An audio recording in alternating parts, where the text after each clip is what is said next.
Ciao raga! Musta naga? Welcome sa inyong lahat. I am Chad and I will be your guide.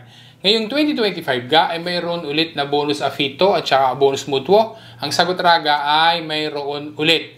Bonus iyan para doon sa mga nag-a-Afito ng bahay, ganun din para doon sa mga nagmumutuo ng bahay. Ang bonus ay up to 1,000 euros at para sa iba ay hanggang 2,000 euros pa. Pero take note, hindi ito kagaya nung normale na bonus Afito o kaya naman ay bonus Mutuo na kailangang applyan online. Kaya importante na malaman kung para ga kanino yan at saka paano ga makakapag-apply niyan at paano makakatanggap niyan.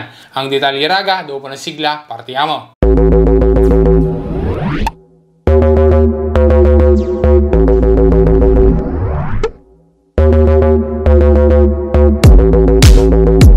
Kung ikaw ay nag-a-Afito ng bahay, ikaw ay maaaring entitled doon sa bonus na 1,000 euros o kaya naman ay hanggang 2,000 euros. Pero kailangan nating malaman ay kanino ga iyan at saka papaano.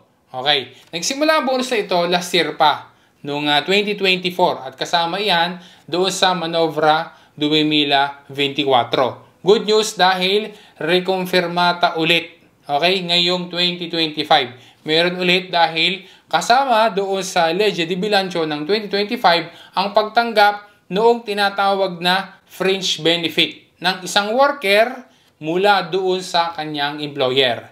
Mula 2024 at pati na din ngayong 2025, ang ilan lamang doon sa mga fringe benefit na pwedeng ibigay ng isang employer sa kanyang worker, hindi lang ang company telephone o kaya naman ay buwan ni pasto sa pamamagitan ng ticket restaurant, kundi pati na din ang reimburso para sa Afito na hanggang 1,000 euros.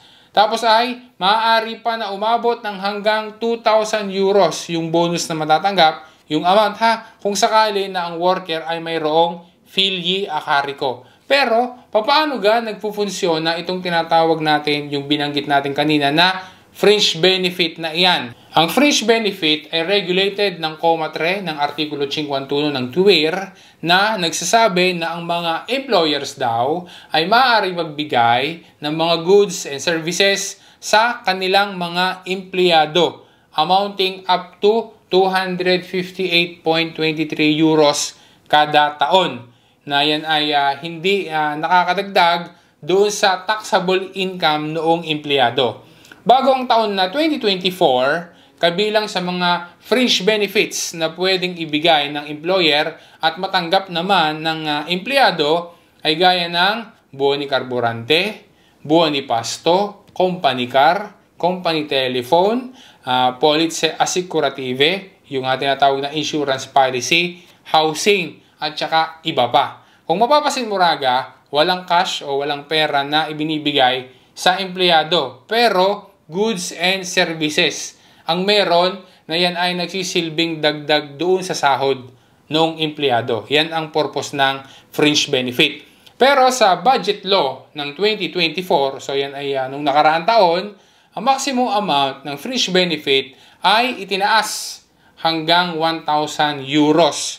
At hanggang 2,000 euros pa nga kapag yung worker ay mayroong filii a carico. So, 1,000 tapos ay magiging 2,000 kapag mayroong filii a carico yung worker. And also this time, pwede ng cash o pera ang ibibigay ng employer doon sa kanyang worker para gamitin bilang reimburso doon sa ibinayad sa Afito sa bahay, boleta ng luce at gas, at kasama na rin yung para doon sa interesse passive ng Mutuo. Initially, yan ay previsto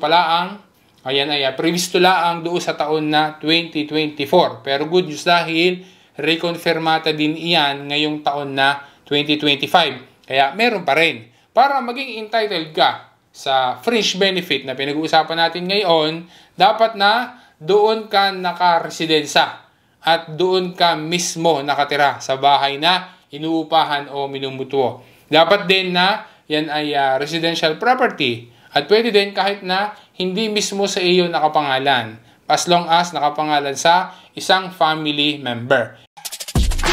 Zero fees, high exchange rates, itap-tap, send mo na yan! Bakit ang sabi ay reimburso? Kasi nga, yan ay pwede na i-request ay para lang doon sa mga renta na nabayadan na. Kaya siya ay reimburso.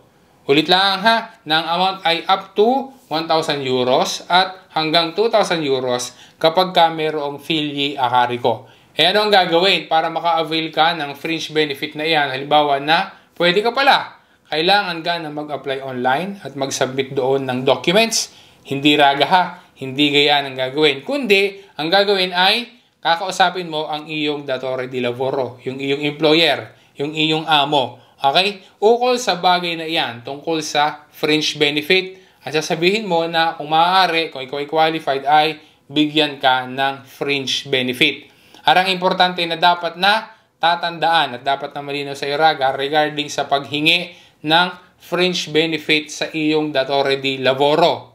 Ang pagbibigay ng fringe benefit sa isang empleyado o sa isang worker ay hindi mandatory. Hindi iyan obligatoryo na gawin o ibigay ng isang datore o ng isang employer doon sa kanyang worker. At kasama na rin diyan yung reimburso sa afito at bayad sa mutuo. Hindi yan obligatoryo ha. Sa madalit sabi, yan ay volunta ng datore di lavoro at hindi dirito ng lavoratore. Baka isipin mo na, sino namang mabait na amo ang basta-basta magbibigay ng 1,000 euros at hanggang 2,000 euros. Ang positibong epekto naman yan, okay, yung pagbibigay ng datore ng fringe benefit doon sa kanyang worker ay doon sa kanyang tax declaration. Kasi kung magkano ang ibinigay ng datore di lavoro na fringe benefit doon sa kanyang lavoratore, ibabawas naman iyan doon sa kanyang babayaran ng mga taxes sa gobyerno. Kaya ang worker, karne mangyayari, ang worker magkakapera, di ka, mabibigyan ng tulong ng datore niya. At the same time, ang datore naman, sabi nga ay may mahihita din naman.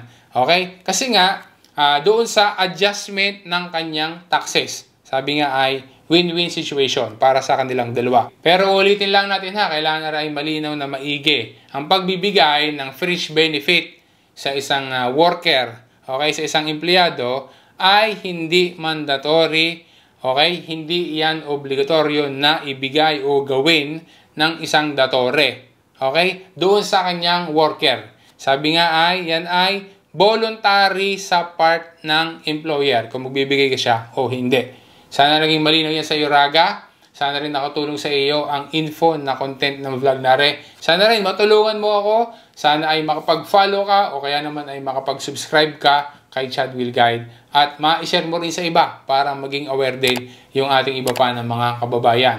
Once again, this is Chad and always remember, Chad Will Guide. Grazie Raga, alla prossima!